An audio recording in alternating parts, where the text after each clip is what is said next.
Alors, qu'est-ce qui se passe après les émotions?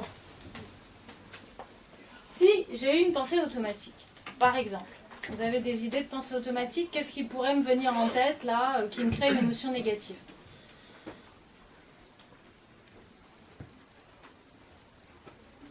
Dans l'instant, là. Je suis mal garée. Par exemple, tout à fait. Qui est-ce qui a dit ça? Ouais, pardon. Donc, le je suis mal garée, c'est une pensée. Super. Ça provoque quelle émotion? Du stress. Inquiétude. Ok. Qu'est-ce que je fais? Stressé. Alors, je suis stressée, c'est une émotion, c'est dans cette case-là. Qu'est-ce que je fais? C'est du comportement. Je me dépêche, je vais trouve de l'argent au ordinateur. Par exemple. Et du coup, qu'est-ce qui se passe? Conséquence, comportement, conséquence, je ne sais pas si vous voyez.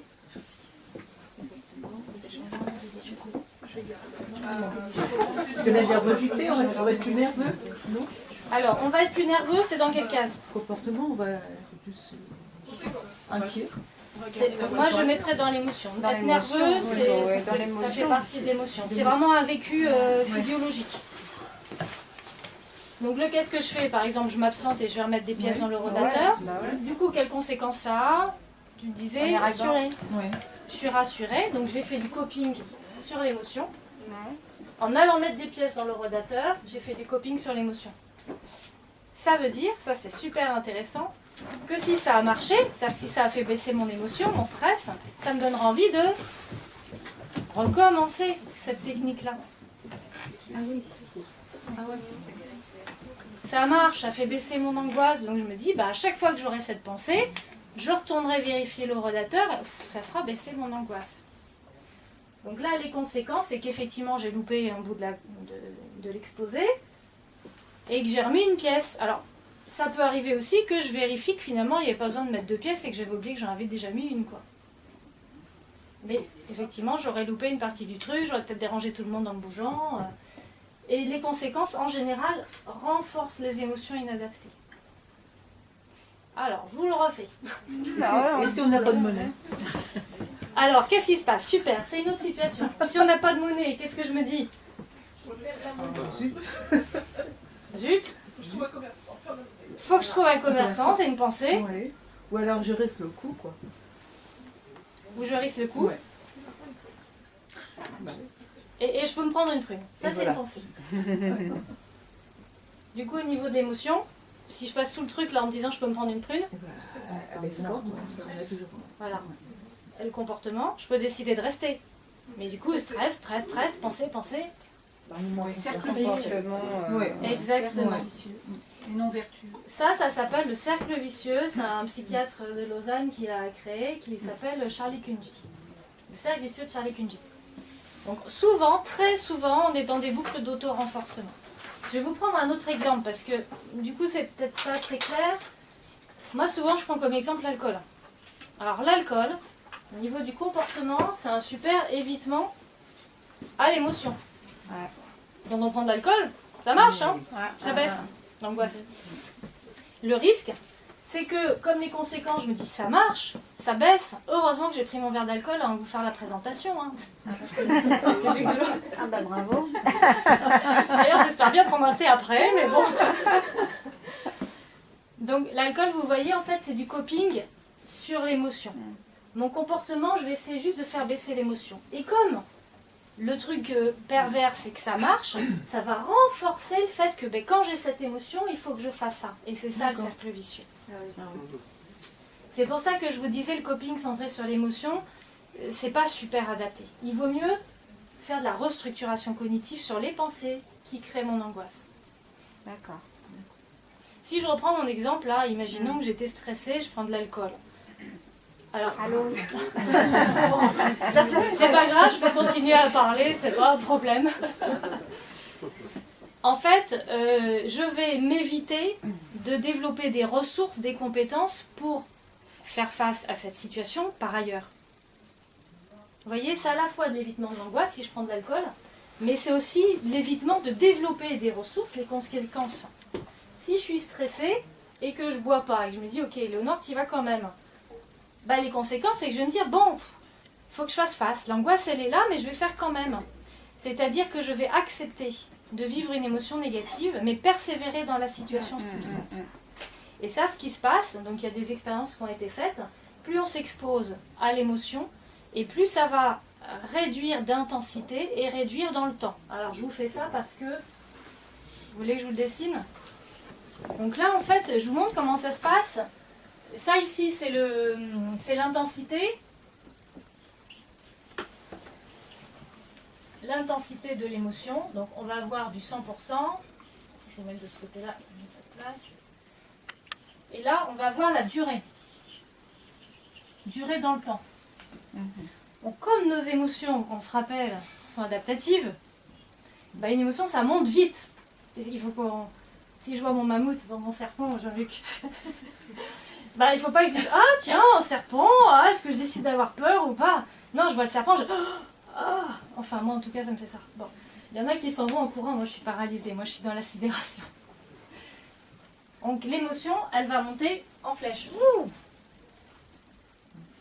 Et ce qui se passe ensuite, c'est qu'on a un plateau. Donc ça monte en flèche très vite, très fort, et ça se maintient en plateau un certain temps.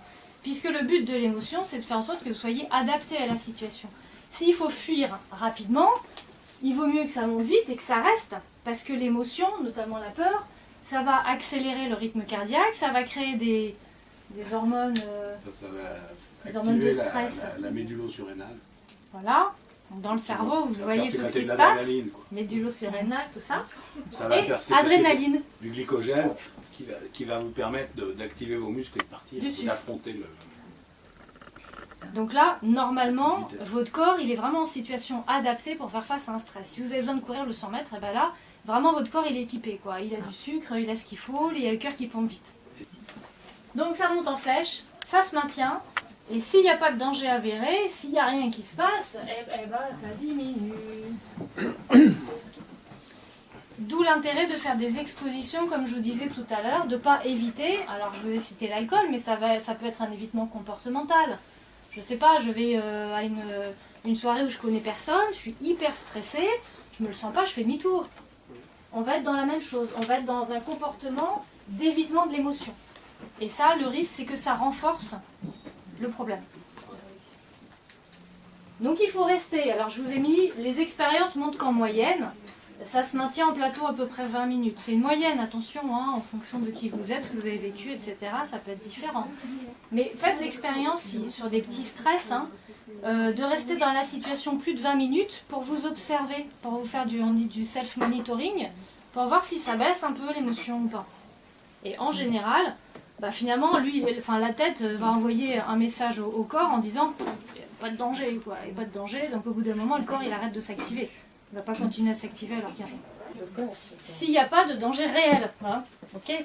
Parce que le serpent, moi je serais vraiment pas zen de me dire un jour il va me sauter dessus, il va me piquer quand même, hein. Enfin, il va me mordre. Donc en fait, c'est vous qui générez le fait que le serpent risque de... Là, on est sur des peurs irrationnelles, d'accord.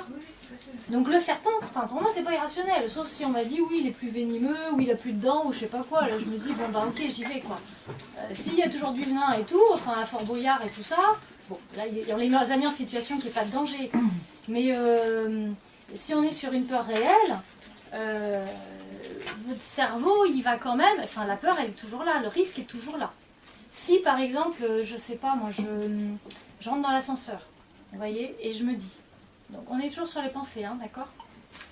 Je me dis, là, il va s'écraser, il va se scratcher, ou je ne vais plus avoir d'air, ou...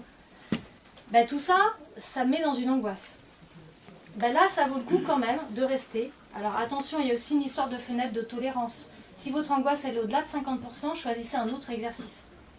Parce que sinon, vous allez vous recréer un trauma, c'est pas le but. Donc faites des exercices dans votre fenêtre de tolérance, entre 0 et 50% d'angoisse, ou de peur.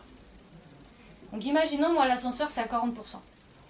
Ben, je rentre dans l'ascenseur et je me dis, bon, Léonore, tu vas y rester, votre 5 minutes, une demi-heure. Ben, au début, je suis pas fraîche. Hein. Puis au fur et à mesure, il se passe rien du tout, quoi. Ben, l'ascenseur, quoi. Bon, et ben, au bout d'une demi-heure, au bout de 3 quarts d'heure, il se passera plus rien, quoi. Au niveau de mon stress. Comment évaluer? que vous êtes à 40%. Ça, c'est subjectif, c'est vous qui le sentez. Là, si par exemple je sonde vous tous à combien vous le sentez, on va avoir sûrement des réponses très différentes. Hein, quand j'anime des groupes, ça c'est un test que je fais, et il y a des gens qui ont l'air super zen, super détendus, qui disent moi je suis à 80% là. Et les autres sont tous là, bon, bah, t'as l'air super zen. Et oui, parce qu'on sait bien donner le change aussi.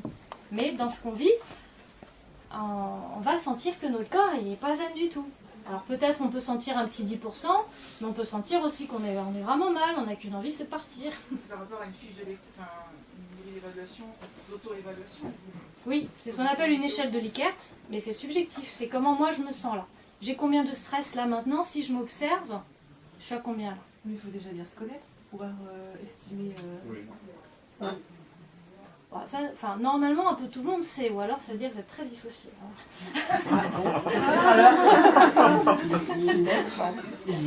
Ou que vous n'avez pas pris l'habitude de vous écouter. Peut-être aussi. Ça s'apprend quand même. Hein. Écoutez, Ça se développe, Ça ouais, se développe. complètement. Hein. C'est Et des puis choses qui alors, peuvent et sortir. après, alors, il y a toute la question de l'anosognosie, de l'incapacité à prendre conscience de ces troubles. Hein, alors là, il y a tout c'est un vaste sujet, hein, Ouais. mais c'est autre chose. Je pense Oui. que là, on reste dans le... Non, mais je dois être très dissociée. Alors. Non, mais vous devez bien sentir quand même dans des situations, des choses nouvelles peut-être qui vous stressent plus que votre Oui, quotidien. mais comment l'évaluer sur une échelle de 0 à 100? Bah, ça c'est comme vous le sentez. Par exemple, si vous êtes chez vous toute seule en train de faire la vaisselle, vous êtes stressé à combien? Bah, 0. Ah là vous le sentez. Et si, je sais pas, il y a des situations qui vous stressent. Oui, le vertige par exemple. Ouais, donc imaginons on va ensemble au pont de Normandie là maintenant avec le vent qu'il y a. Bah, à 100. Vous le sentez alors? Tu vois. Oui. Ah, bah alors. Tu vas bien. Oui, voilà. Tout va bien. Donc vous n'êtes pas dissocié. Voilà. Dépression. Là, je disais dissocier, c'était pas pour vous. Hein. Mais effectivement, on peut avoir des choses comme ça. Après, sur certaines situations, on parlait d'acidération qui crée des dissociations.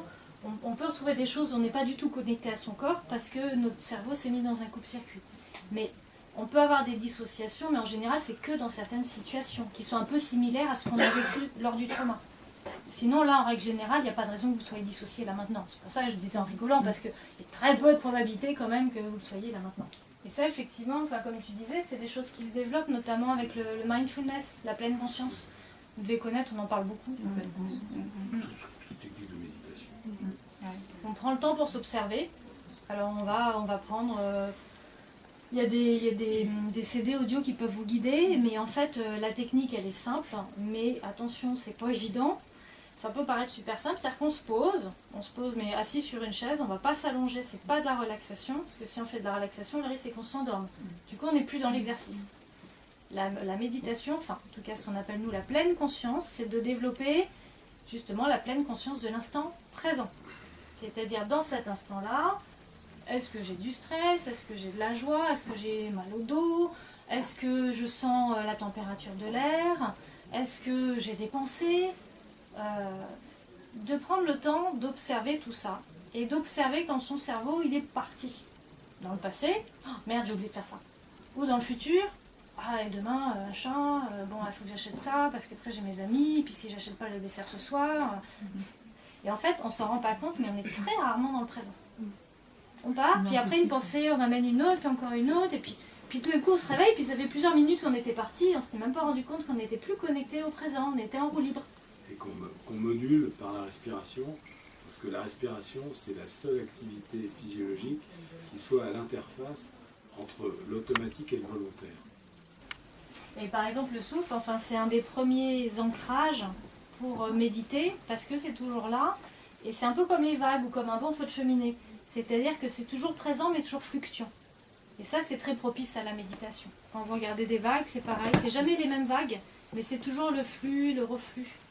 Un bon feu de cheminée, c'est toujours la même chose, mais c'est jamais les mêmes flammes, c'est jamais les mêmes couleurs. Donc c'est très propice à s'ancrer dans le présent. Et en fait, nous, on a la chance quand même d'avoir ce souffle qui nous traverse, et on peut se brancher dessus pour l'observer, pour s'ancrer dans le présent. Et observer quand on part, et lâcher et revenir dans le présent.